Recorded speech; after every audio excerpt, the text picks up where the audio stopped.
Hey Eurovision fans, 15 countries will compete in semi-final number 1 of Eurovision 2025, but only 10 songs are going to make it into the Eurovision final. I'm going to look at running order, qualification streaks, song quality, staging patterns to look at pre-rehearsals, which are the 10 countries which I think will make it through to the Saturday final.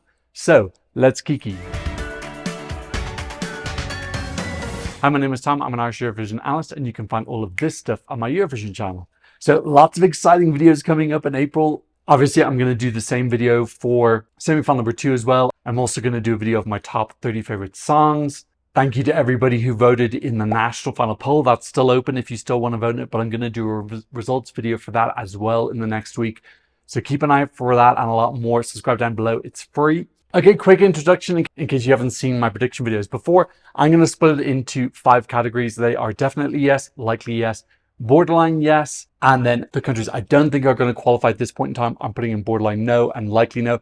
I haven't put in a definitely no category right now. First of all, because it didn't fit on the board. And secondly, because I just don't think you can say definitely no yet when we haven't seen staging. When I do my other video after rehearsals, my update video, which I do every year, I might put in a definitely no category then if I can get like maybe a slightly bigger whiteboard, or I'll just make the lines a little bit closer together. Obviously, I don't have all the information at this point in time. I'm just going off of the song, obviously, whatever performances we've seen, qualification streaks, running order, any rumors that we've heard about who's doing artistic direction for the country. So I'm trying to factor in everything. I would say by far the biggest influence for me is song quality. I think that no matter where you are in the running order or who's around you, if you've got a really, really great song that's performed well, I'm thinking of Musty from last year, a great song, wasn't performed so great, I think you're going to make it through to the final. That is the easiest way to do it. Forget diaspora and neighborly voting and all that. Good song, entertaining package, you're in. We saw that last year in semi-final number 1, where 6 of the first 7 songs qualified. One of the very few times that has happened. Now, disclaimer, some people get so upset with these videos because I predict that their country is not going to qualify. These predictions hold no weight whatsoever. I'm not even able to influence national finals. Like, none of my national final favorites won this year, so I can't even influence that. I definitely have zero influence over semi-finals. So just because I said your country didn't qualify, it means absolutely nothing. This video is just a bit of fun. If you cannot handle that, maybe you're not ready for the internet. Just don't watch the video. I'll leave some grass here as well. You can touch the grass. Maybe that'll make you feel better. Okay, let's start off with Ukraine. It's Zifferblatt singing Bird of Prey.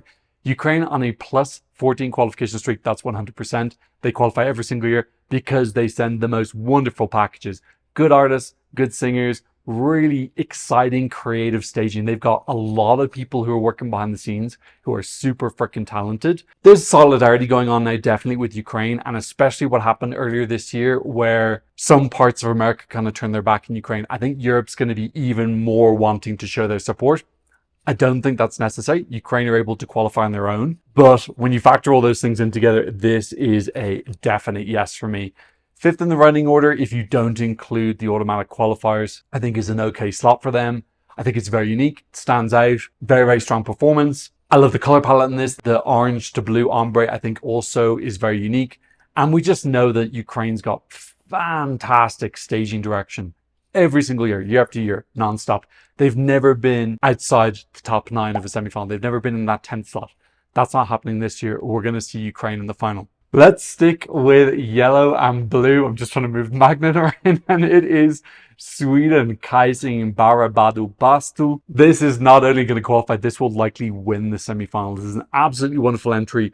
Currently the favorite to win. I think this would be a fantastic winner if it did, and it would give Sweden the all-time record in Eurovision of winning 8 times, currently tied with Ireland. Sweden on a plus 10 qualification streak. They qualified every single time apart from poor Anna Bergendahl. This is a definite yes for me. There's no way that this is not qualifying. And the bigger question is this going to win the final? I'll talk about that when I do my Who's Going to Win Eurovision video. Another reason to subscribe. How many freaking reasons do I need to give you, babe?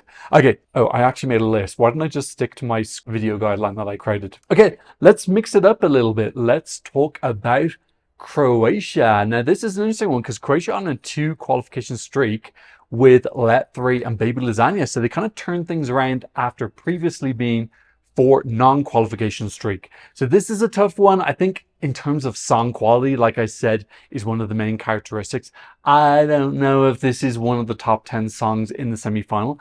But one thing I'll say about Croatia is they're very good at doing crazy out there staging. And they've also got a fabulous running order, being second last of the countries trying to qualify. But they've got Switzerland between them and Cyprus. But really, really late in the show, the qualification rate for this slot is 62%, which is above average. I think I would have been much, much more likely to write it off. But that running order's kind of made me stop a little bit, and then thinking about how Croatia are good with something that's a little bit eccentric and weird. They really need to up their game from Dora if they want to have a chance to qualify. We've got a lot of dark pop boys in the second half of the first semi-final. Kyle for Norway, Red Sebastian for Belgium. You know, Albania's doing a dark feel song, although it's not a dark pop boy.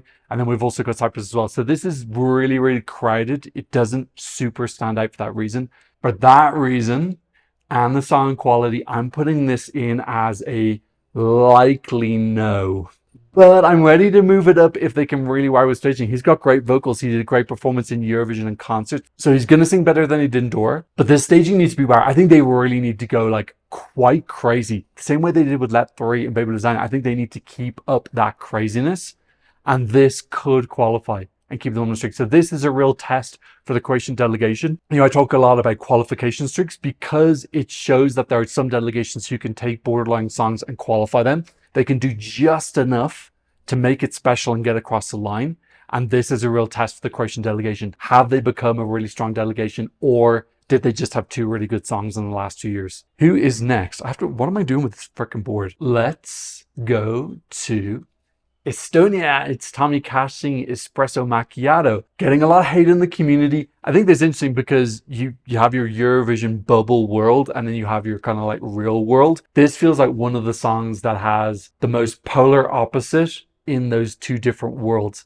Everything I've seen from the casual community loves this. Like, I specifically asked Estonians and other people after Estilal. I always say Estilal wrong. It is Esti, isn't it? Not Isti. What did people think about this? And all of them, like 100% of the reviews said, my casual friends love this. It's not that they just liked it. They actively remembered it and really, really super enjoyed it. I think this is going to go down super well with the casuals in the same way that Little Big would have in 2020. For me, this is a definite yes. And I know some people are going to want to put it lower because he's not super popular within the Eurovision community, but there's more casuals than there are Eurovision fans. And even when you factor in voting, I think there's still more casuals voting than Euro fans in the semi-finals. I think the percentage balance is a little bit more even. Like in the final, I think there's way more casuals voting. Euro fans have a little bit more say in the semi-finals, which I think could factor into semi-final number 2 in particular. But yes, I think that Tommy Cash is going to make it through. I think this is what a lot of people tune into Eurovision to watch. Next up is Albania. Oh my God. Can I say anything about this without causing controversy? I love this entry this year. I'm not sure why.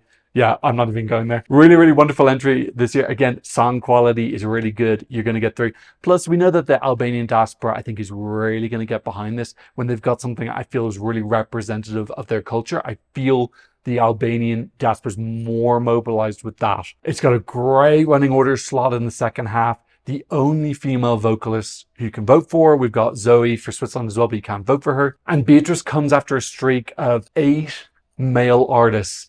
Plus, the female artist that she's following is Melody, who you can vote for. So the other female artist in the semi-final is Poland, which was in the number 2 slot. She's in the number 14 slot. From now on, when I talk about slots, I'm including automatic qualifiers. So she's in the 14 slot. So it's been 12 songs since you last saw a woman that you could vote for. I think that's just so favorable to them. Some small concerns that it is a little bit out there and people might not get it. In the same with Fulen and Ea. I think this is a stronger song than Fulen. And then with Ea, she had a very particular style of singing. Plus, that was in the final. It's harder to get points in the final than it is in the semi-final when the average quality is a bit weaker. I'm not going to put this as a definite yes. I'm putting it slightly. And the only reason I'm not putting it as a definite is, first of all, what could happen with Kole? You know, he's just a little bit of a teeny tiny liability. Plus, is there that small possibility that people might not get this? And then third thing is the Albanian delegation are fine. The Albanian delegation aren't bad. They usually outsource the artistic direction to someone else. Yeah, I don't really associate them as being one of the strongest delegations, but Albania's qualified 3 of the last 6 years, so it's not like they're useless or anything. 50% qualification rate is not bad at all. Right, once I see that everything's good in the rehearsals, I think I'll probably move this up to a definite yes. But for now, I'm keeping it as a likely. Okay, next up we have Netherlands. It's Claude Sing C'est la Vie. Now, this for me is one of the two like main quintessential Eurovision pop songs that we have this year. I think the other one is Norway. We have a lot of odd, unusual songs in this semi-final, which I love. I love how eccentric and unique it is. And you always say Azerbaijan actually, to a certain extent, is more kind of like a standard pop song. So I think that this really stands out for this reason. And of those three songs, I think this is the best quality. He's a really, really great performer, fabulous dancer. I'm putting this in as a definite yes. I'm a little bit on the line, actually. If there was another category in between definite and likely, I would put it there. But they've got a really late running order. The Dutch delegation have been incredible since their emotional revamp in 2013, and since then they've been absolutely killing it. And we've already seen a couple of performances of this, and it just looks and sounds so good. I'm very sure that we're going to see the Netherlands in the final. This would be a huge shock if it didn't get through. So I'm leaving in my definite yeses for now. Let's go to another country who's been really good at qualifying in the last 10 years, and that is Norway, who are on a 7 qualification streak this year, represented by Kyle singing Lighter. Now, they have a new head of delegation, Stig Carlson, who was their old delegation, who had quite a lot of success in qualifying them and getting them into the top 10, has gone to be the media person for a Norwegian astronaut. I'm not making that up. And we have a new head of delegation this year. But I think a lot of the other back team are still the same in terms of costumes, etc. So although the head of delegation's changed, I imagine he's given a handover, and largely we should continue to get a solid package from Norway. As I just said with Netherlands, this feels like it's in that kind of more familiar, radio-friendly, family-friendly Eurovision pop category. I think it's super accessible. I think the song is really good quality. He's a great performer. His dancing looks fantastic. And I really thought the staging in MGP was high quality as well. So where am I going to put this? Well, I'm a little bit concerned about the running order because he's been put the earliest in the second half. His slot has a 63% qualification rate, which isn't bad. He's got a lot of dark pop boys following him. Belgium comes immediately after him. And then we also have Croatia and Cyprus. Cyprus might be doing something really, really big. I'm just a little bit worried with all of these kind of guys who are doing a similar mood. Could he be forgotten? So I'm more worried about Norway than I usually am. Ironically, I think their national final was one of the worst this year, but they ended up having a really good song. They kind of looked out that there was a diamond amongst the rough. Sorry, that's a little bit harsh, but yeah, sorry. I think it was universally thought that MGP wasn't great this year. I'm putting this as a borderline yes. I'm not putting it up into likely yet.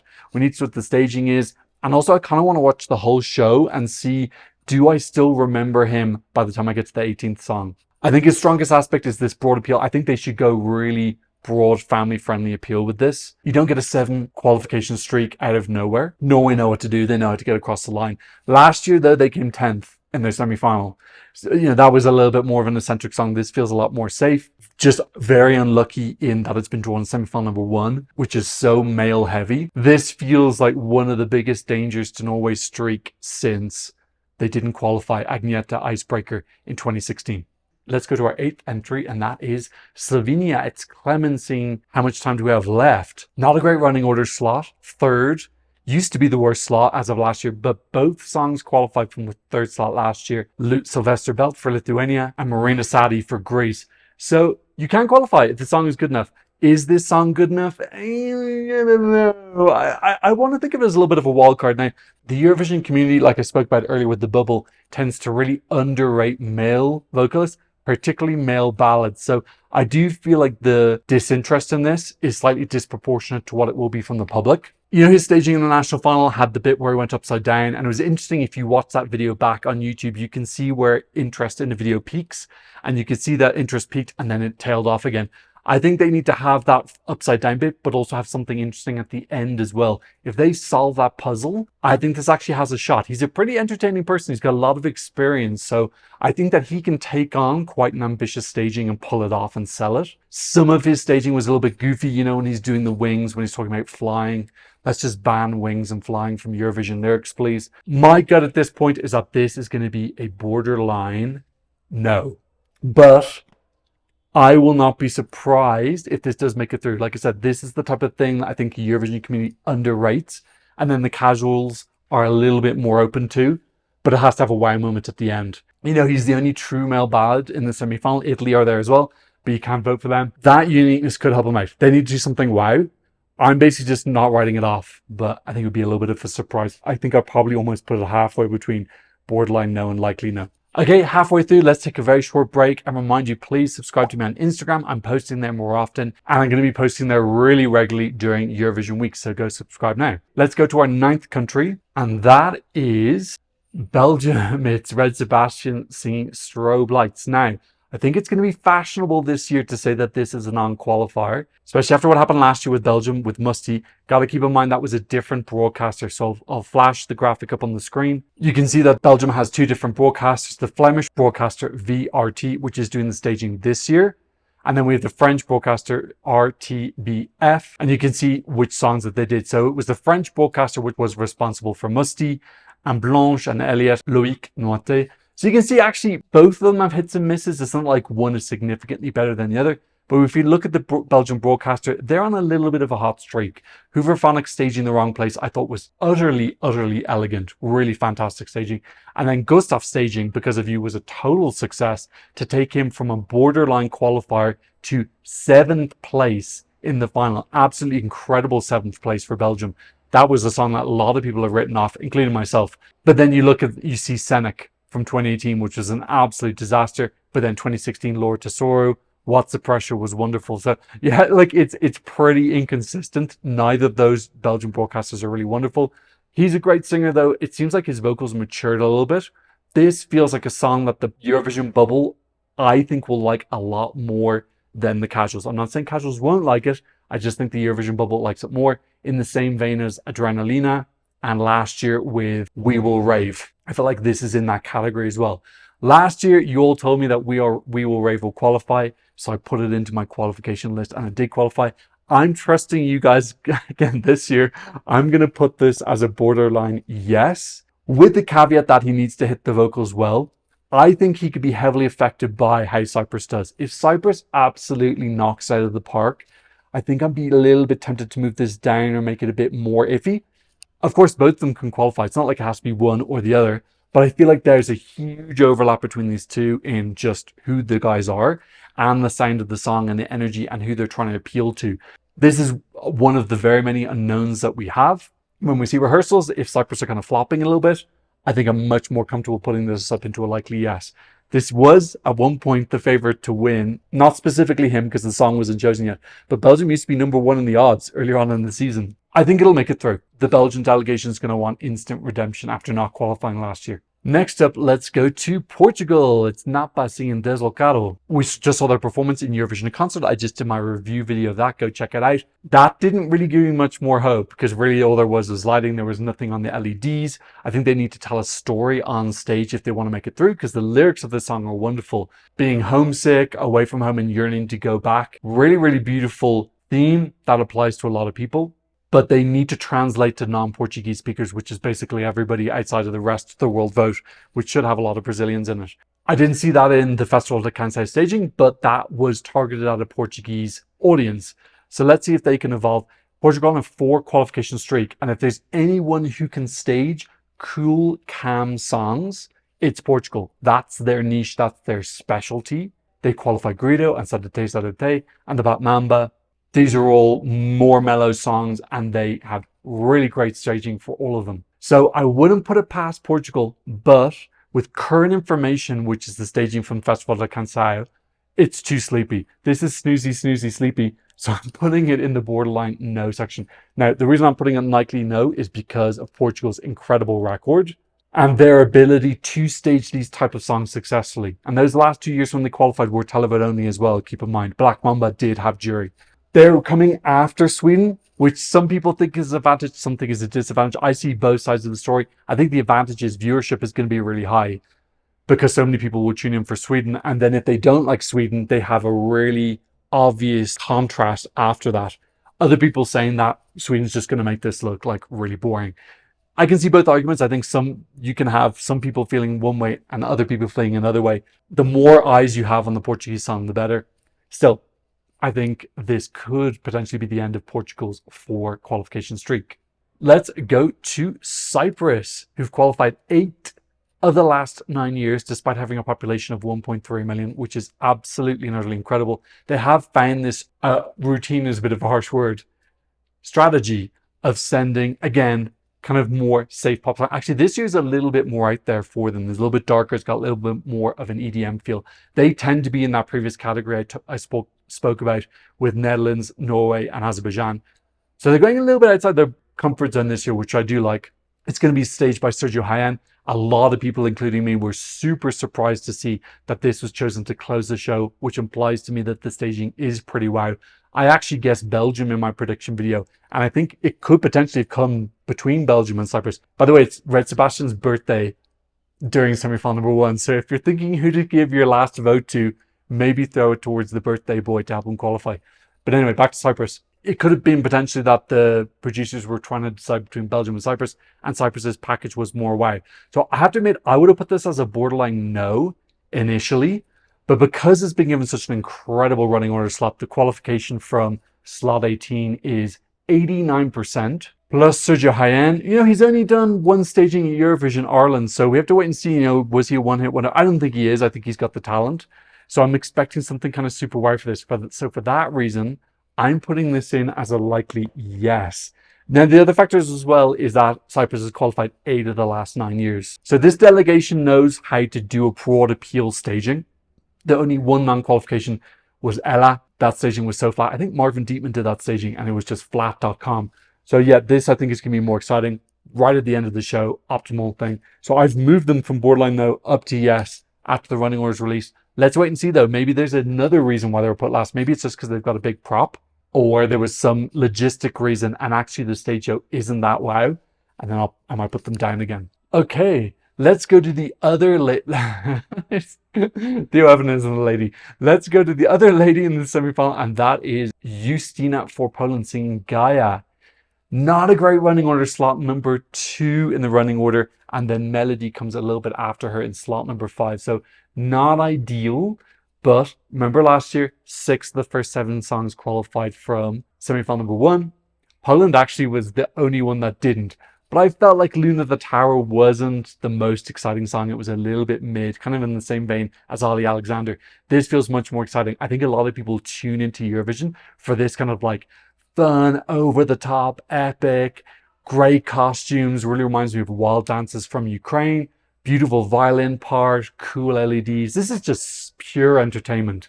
I think so many people are going to feel so happy and excited watching this. And I think that they'll remember it. Even though it's the second song, definitely easy to remember her because there's only 2 women you can vote for in the semi-final. So I think that definitely makes it easier to recall. For example, at the end, people are saying, wow, there were so many men in this semi. Where were the women? People will say, Poland was there. Albania was there. I think that's going to be in a few people's conversations. People will throw a few votes toward Poland. I think Polish Jasper is going to be cheering for this as well because it's a really fun package. So despite having a little bit of bad luck with the running order, my gut instinct is that this is a likely yes or borderline yes. I can't remember what I did in my mock video that I prepared. Let's put it likely for now. Vocals are really solid. I think she's also got that storyline of coming back to the contest after 30 years, which I think the commentators will talk about. I do think that storyline is good to give a bit of character to the performance. And I think the stage show is going to be really, really wise. So I feel there's a small element. Maybe they want to improve the qualification rate of the second slot as well by putting her there. And she's going to pop in the first half. She's the only girly bop. She's the only girly bop. Now, Melody is the other girly bop. She's the only girly bop that you can vote for in semi-final number 1. So girly bop stands have a mission to qualify her from slot number 2. Okay, next up, let's go to San Marino. It's Gabri Ponti singing Tutta l'Italia. I'm going to do a review of this. I'll probably make it quite short because I really want to focus on analysis videos now and I don't want to focus on the songs anymore. Italy's voting in the semi-final, which is definitely going to help. But I think that influence is slightly exaggerated a little bit. 12 points isn't everything. You usually need between 40 to 67 points to qualify. From a 15 semi-final, 15 plus 3 automatic qualifiers plus rest of the world, you probably need around 50 points to qualify. So yeah, 12 from Italy is good. Where are the other 40 points coming from? I think this song is really fun and upbeat. The song quality is good. I don't know how they're going to work with the staging though. It is hard to stage with a DJ. We saw Darude and Gromi, having someone behind decks. It doesn't work on stage. It looks a tiny bit goofy. although it did work for Jost for Norway, but they had Alexander on mic. So it's not historically a staging concept that particularly works. Plus, San Marino only have a 21% qualification rate, one of the lowest in the contest, not the lowest, that's Montenegro. They're second last though. They're on a 3 non-qualification streak. They get 0 help from diaspora. Absolutely. I'm not even guaranteed that Italy's going to give them 12. Like, they probably will, but you know, if you told me that Italy gave 12 to Albania, I'd be like, that makes sense, because there's a huge Albanian diaspora in Italy. I don't even know if the 12 is guaranteed, and then I'm just wondering like where are the rest of the points coming from. It's definitely televote friendly song. This would do much better with the televote than the jury, but San Marino's record, they don't have a history of incredible staging. Staging these type of songs is difficult. Also, are people going to understand why is he singing about Italy if he's from San Marino? I think some people will know that San Marino is within Italy, but then they'll still be like, why are you singing about another country? Why are you not singing that song for Italy? And then songs with super nationalistic lyrics, does that really work? I don't know. I'm not convinced yet. I need to see the staging, but I think people have a soft spot for San Marino because they're definitely underdogs.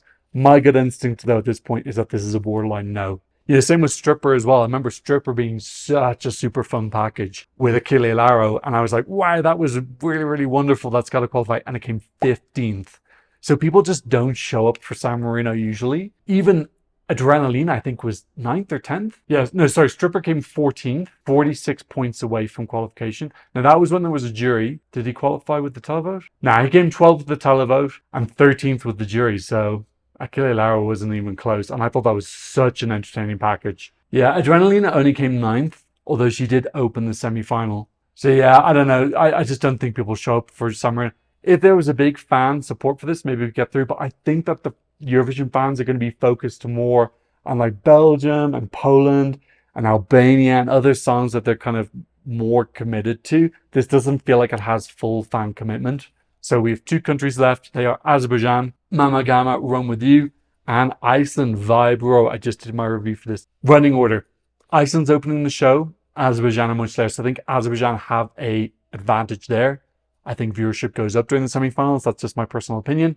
So I think that more eyes are going to be watching this. Doesn't really have too many songs competing with it for a vibe, no pun intended. I think Netherlands and Norway are probably the main ones in terms of a mainstream pop sound, but this has a little bit of a retro feel to it. So actually maybe a little bit of a teeny tiny overlap with Ukraine, which also has a retro feel, but is a bit more melancholy. This is more happy retro. So I do think this stands out. Vibe, big fun party song, but they've got Sweden coming up later. And Espresso Macchiato as well, which is also super fun. So they really do need to make sure that they don't get washed out by those 2 songs. You know, we know what Kai is going to be doing on stage. They're largely going to be similar to Melody Festival, and it's going to be incredibly slick and entertaining. Espresso Macchiato is a little bit more of a surprise, but these guys really need to do something big so that they're not forgotten by the end of the show coming first. I think this is totally in Iceland's hands. I feel like if Iceland pull out the big stops, do something really fun, build a boat on stage, have a crazy storyline, some super crazy pyro jumping all over the place, giving 100% Jedward energy, I think Iceland will take it. If they falter, I think Azerbaijan are in because it just feels a little bit more solid. At this point in time, I'm a little bit conscious now because there's huge fan support for Iceland. So I'm kind of like, I want this video to be as objective as possible. Remember, this is not my subjective opinion. This is not who I want to go through. But at this point in time, I'm going to put forward Iceland. I think that it's going to be memorable. The opening song of the show, which actually opening the show isn't as bad as you think. And Azerbaijan don't have a great record recently. They haven't proven that they're able to stage these songs and make them work. Music video was stronger this year, which makes me think maybe they might get it. Yeah, I think people will really enjoy the fun and vibe. And this is a Talivo bait song, big time. So I'm going to put Iceland as a borderline yes. And I'm going to put Azerbaijan as a borderline no. So at this point in time, this is how I'm guessing semi-final number 1 might go. Keep in mind, I haven't seen rehearsals. I haven't seen staging. I don't know what the performances are like. And also the flow of the show, like I said, spoke about earlier with rivals. If your rivals slip up, that boosts your chances big time. Also, automatic qualifiers, they can wash someone out and make them look not as good. Could that influence some people to say, well, I'm not going to vote for that person because they're not as good? Even though they can't vote for the automatic qualifier, they might be like, I don't want to vote for the second best in a category. So there's loads and loads of different ways that all these different people in all of these different countries can think. I will definitely change this list. I will do an update when we've seen rehearsals and we get more information. I will do an update video as I do every year. Which ones do you think are right? Which ones do you think are wrong? Oh, why are Albania slipping? Is the magnet losing power? Is that a sign from the Albanian gods that this is a borderline yes? No, hopefully not. Which are the 5 countries that you're putting out? Who do you think is going to be the surprise? Every year we have one surprise in the semi-finals. You know, I think it's very unlikely I've got 10 out of 10 right. I've never got 10 out of 10 right. So definitely 1 or 2 of these countries is going to make it. Which one do you think it'll be? Like, I can see, like, all 4 of these are very viable. Croatia have a little bit more trouble seeing. I think they really need to pull out something big. I think we need to come out of their rehearsals and be like, wow, oh my God, that was shocking. I think Croatia can qualify now. That's the reaction we need. Anything other than that, I think they're in trouble. Okay, let me know what you think in the comment section down below. Thank you to those who've been supporting me on PayPal and Buy Me Coffee. If you want to support the channel, leave your QR code for you here and a link in the description. And of course, thank you to all my wonderful patrons for patronizing me from all around the world. On my Patreon, you get loads and loads and loads and like loads of cool stuff. Go check it out if you're a fan. But of course, thank you so much just for being here. I'm seeing another Eurovision analysis prediction semi-final video very, very, very soon. Goodbye.